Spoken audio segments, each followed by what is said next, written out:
I think that the unemployment numbers are something we need to talk about. I'm not saying this to defend what the government is doing, but we did, whoever was in government this term was going to see unemployment numbers go up. But the feeling that I'm getting is this government, shall we say, is particularly good at having unemployment numbers go up. In fact, if they've got a skill, so unemployment numbers for them aren't necessarily a byproduct, but a target. That's the difference. Like if Labour was in now, unemployment would be going up, but it would be a byproduct of inflation coming down as opposed to a target to reach, which it feels like for this lot. So we're not giving them a pass. We're also not saying it's completely on their shoulders because unemployment numbers are going to go up when inflation comes down. But yeah, this seems to be the aim for the National Party, and it would be a byproduct for the Labour Party. That's probably, is that a fair way of putting it, True? That feels like a pretty accurate way of putting the difference. Yeah, that does feel about right. Yeah. All right. So let's have a look with Simon Zello on fewer roles, and more people are competing for those fewer roles. More Kiwis are out of work. The latest data confirming just how tough it is. With unemployment up, more people are now competing for fewer roles as the job market gets squeezed. 10,000 people lost their jobs in the first 3 months of the year. Stats NZ figures showing unemployment rose from 4% to 4.3% in the March quarter. But it's actually much worse than that. In April, thousands more people were laid off, with the Reserve Bank forecasting the unemployment rate will rise to 5% this year. Yep. And as business correspondent Katie Bradford reports, protesters have been out in force, marching against the public sector job cuts. And of course, it's May Day, 1st of May, so that's all kind of tied in together.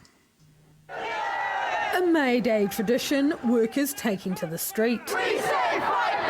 As an increasing number of Kiwis lose their jobs or worry they'll be next. Workers are fearing that by tomorrow there will be no jobs for them. A government with a conscience will keep people in the job rather than removing them. Slightly unfortunate surname for someone in the union, MAGA, but you know, I mean, just an observation.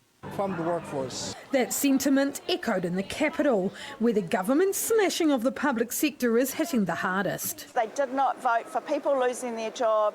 They did not vote for the cruelty that people are seeing. Despite unemployment being on the rise, government departments have been told to find savings to pay for promised tax cuts. The One News Varian poll asked what people made of the reduction to the number of public servants. While over a third thought there'd been too much trimming, a similar proportion thought the cuts were about right. And when adding that result to those that wanted them to go further, well, more than half were happy with the cuts or wanted more. So this is, I believe, not to say it's a good result, but National and ACT have done well furthering the narrative of we just can't afford this. Like it's like when you strip away all the colours from your political parties, and coming up to an election, you just get people to pick the actual policies they like. Quite often they come out with quite a different position than they would if they had have always been like, well, I'm just a Labour voter or I'm just an ACT voter. Like if you strip all those colours away, you often get a different result. It feels like if you'd stripped all the bullshit away from we can't afford this whilst giving $3 billion to landlords, like if we had the actual truth out there as the narrative, I suspect those results would be different. I can't prove that, but I just think that the government, National and ACT primarily, I don't want to say have done well, because that sounds like I'm saying it's good, have been effective in a layer of bullshit on this story that I think has probably influenced this poll, Chewy. Yeah, and it's very, bullshit can be some accurate chart, but without context. Oh, look at this massive explosion of public sector workers. Don't show the fact that it very closely matches the increase in population. Don't give it the context of the massive amount of stuff that had to go into public health messaging and that sort of thing because of our COVID response, and then the ramping down of those numbers. Don't show those things. But now when it comes down to it and they have to back up this rhetoric that they've built up of this enormous fat in the system, then we find, customs, border security staff, frontline health workers, all getting slashed. And exactly what we talked about last year at the election when this rhetoric was doing the rounds is that they're going to be toughening up MSD sanctions. They're going to make it harder to get benefits and support, and then they're going to push a whole bunch of people out into the arms of those systems. Yep. They have built a machine to chew people, and that's what we're going to see. Yep. And I like it. Like, I mean, what we did with Craig Rennie on Monday night, actually talking through what the information was. I was actually a bit surprised the amount of positive response we had from him, especially when we were talking about $50 billion under National, $25 billion under Labor, what we got for it under Labor, what we got for it under National. I'm if I had a thought about it, maybe I would have said, but I'm surprised at the fervor that you guys, people on Twitter, were like, can we please have that clip? Can you get that clip up? Because it cuts through the bullshit. Then all you've really got is nah from people, which did happen. But when you show people the information, I was just looking through my Twitter feed. I haven't found it, but someone sent a graph. I like it on my Twitter feed where people talk to each other. And what we find is you people who are watching and listening to this, you come in and battle the trolls. And I quite like that because I don't spend a lot of time on Twitter after I put my stuff out there. I've got too much going on. And there was one today that showed costings for how much was spent on infrastructure. And it went red lines, Labor, Labor, Labor, Labor, and then national government under John Key, it was all like down almost zero, and then back up for Labor. So it's this idea that a new national government will go, my God, they spent 10 times as much as we did. And it's like, yeah, you were probably spending 20 times less than you should have been. But they don't delve into the numbers. It's like this whole public servants conversation. They're just saying too much, too much, too much. They're not acknowledging or even investigating or even having the conversation was maybe this 14,000 number, maybe it is too much, but certainly where you had was too little. Maybe 10,000 was the right number. So actually if National was being honest and they sacked, and I'm not saying I'm liking this, I'm just trying to talk it out, 4,000 of them, and that would then be at a number which was fair, because certainly in a national government, you don't have enough public servants. You don't have enough people in that industry. And then maybe under Labor, you have more than you need. Like if I was going to vote for something, I'd rather have more than I need than not enough. But obviously all of us would mostly want the right and the best number. Remember, bigger government's not better. Smaller government's not better. Better government is better. And that's, I think, what we all want to aim for. Should we keep going, sir? Exactly. Yep. Crack on. We'll keep going. 13% weren't sure. Our government was elected with a really clear mandate to reprioritise government spending. A One News tally of job cuts shows about 5,000 jobs have been lost across the public and private sectors in the last few. So that's interesting that 5,000 jobs have been lost and the unemployment number is what, 10,000? Now, I'm assuming that 5,000 jobs, a bunch of them sometimes are jobs that are currently vacant and they're not refilling. But that's still going to be let's say half of them, that's still going to be perhaps a quarter. Let's say 2,500 were actually individuals and 2,500 were jobs not to be filled. That's 25% of the unemployed at the moment. That's not nothing, and that's what I'm saying, that for the national government, this feels like a target for unemployment, whereas under Labor, it would feel more like a byproduct unemployment as inflation comes down, because it is one of the byproducts of that happening.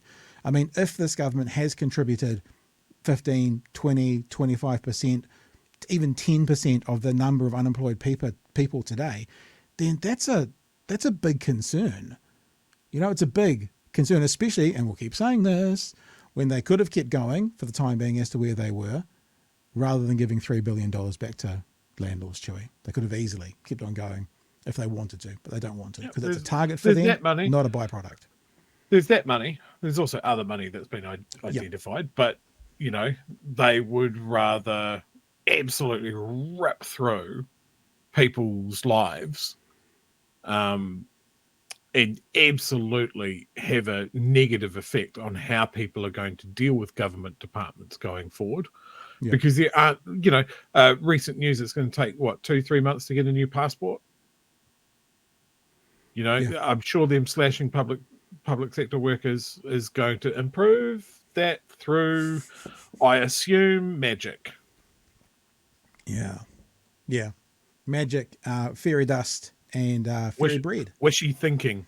Yeah. But I mean, the whole way through, like when you're talking about measures of we've got to bring down inflation. that sort of thing. And last year you had banks going, oh, we reckon 20,000 people need to lose their jobs, and it's like, well, that's a real blunt instrument to do that. That's like, well, we've got three options. The first one is we can sack a whole lot of people. Stop right there. I've heard everything I want to hear. Perfect. Let's do that. There are other tools in the box. And again, sort of coming back from a multi-generational challenge like the pandemic response like that, the payoff is we had to make drastic action. We supported you through that to stop it. And there's kind of a hangover to that. It's not like it was never going to be, cool, back to normal. Everything's fine now. Everything's like it was beforehand.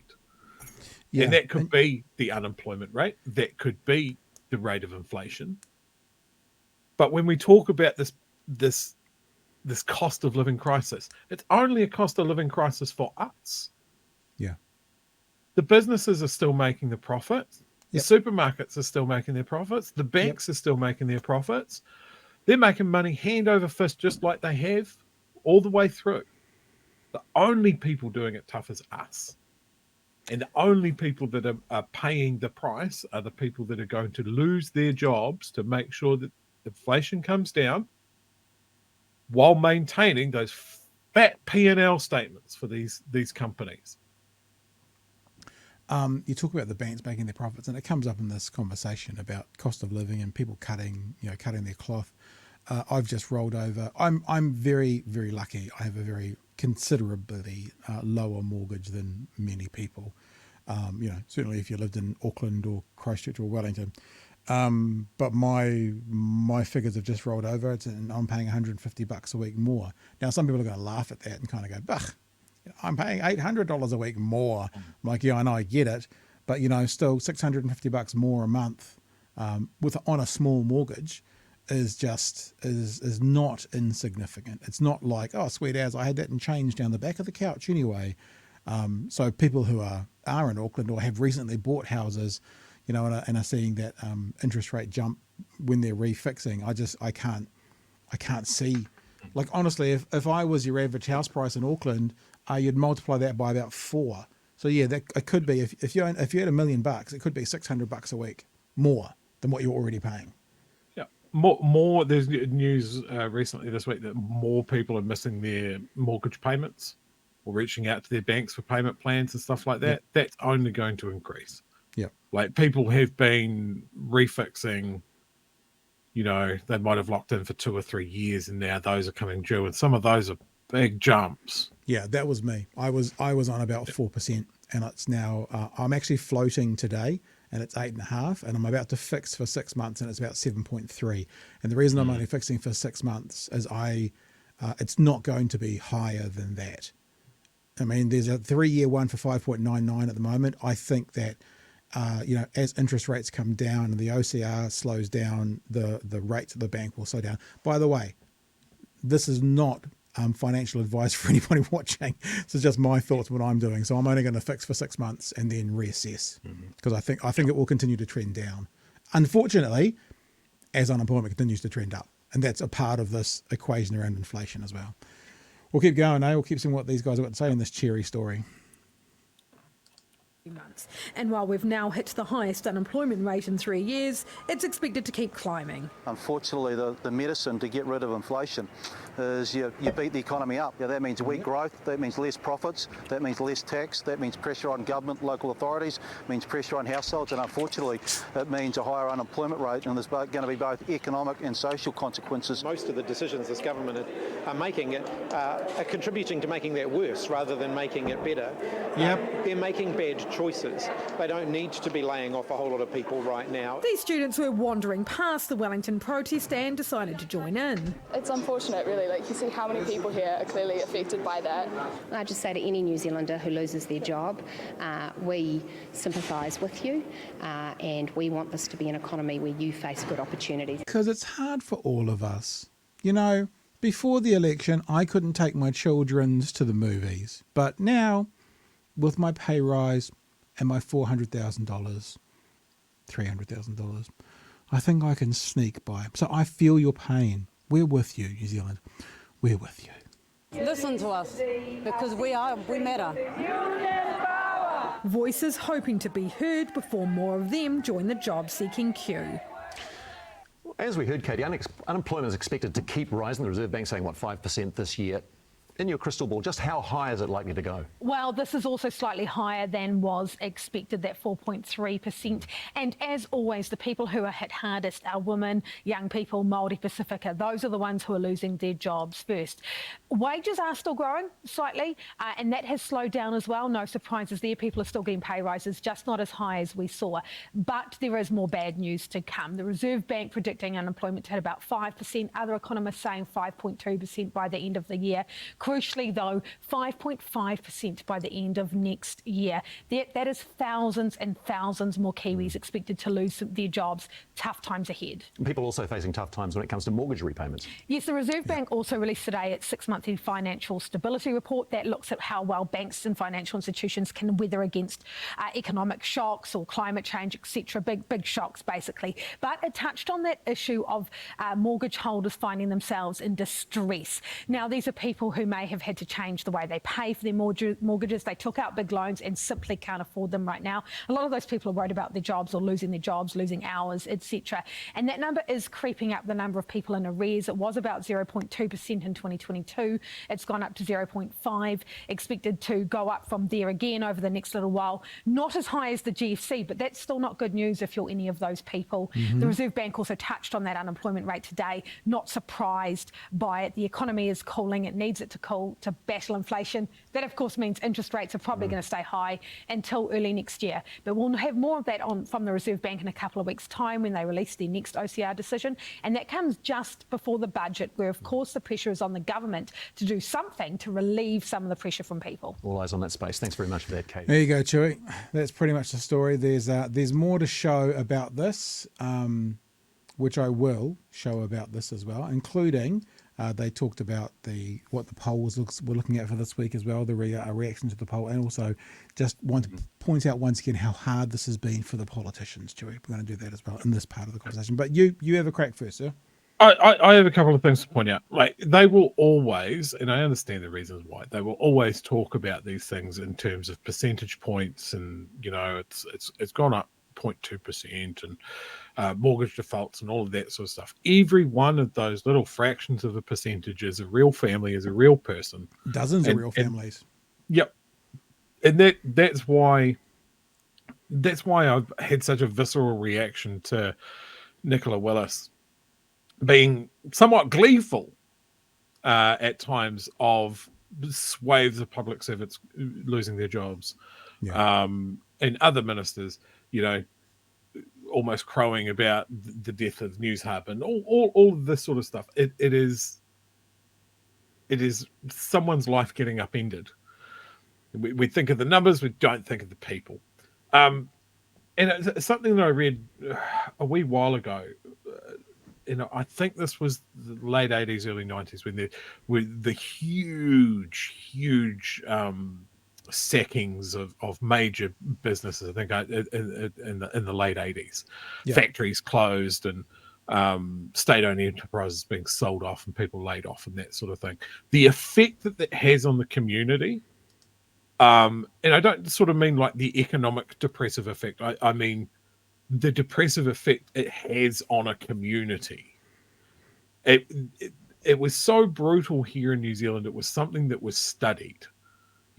How did these small communities that were built around, say, a sawmill or an engineering works or something like that, and then suddenly you get 500 people all unemployed on the same day. Yeah. And maybe they're the main breadwinner and that sort of thing. That ripple effect that goes through a community. And I think that back in that time, that was a lot more contained because we weren't as connected by communication as we are now. You'll see that depressive effect online on people's Facebooks and stuff like that. I don't think there's any consideration of that. And then they're going to go, potentially these people, people in quite well-paying jobs. Look, they can jump to another media organisation. They can jump to lobby group or something like that. But as this carries on down the line, it is always the guys with the more menial jobs or the that sort of thing that there just isn't something for them. Kia ora again, whānau. The clip you've just watched is brought to you today by our patrons. If you want to be a part of what we do, if you want to get behind what we're doing, if you're enjoying our content and wanting to share our content, then maybe you would consider being a patron to Big Hairy News. Head to www.patreon.com/Big Hairy News to sign up to one of our levels and be a patron. At this point, we are only a listener and viewer supported show. It all comes down to you guys. If you feel like jumping on board to help, then head to patreon.com/Big Hairy News. Hooroo!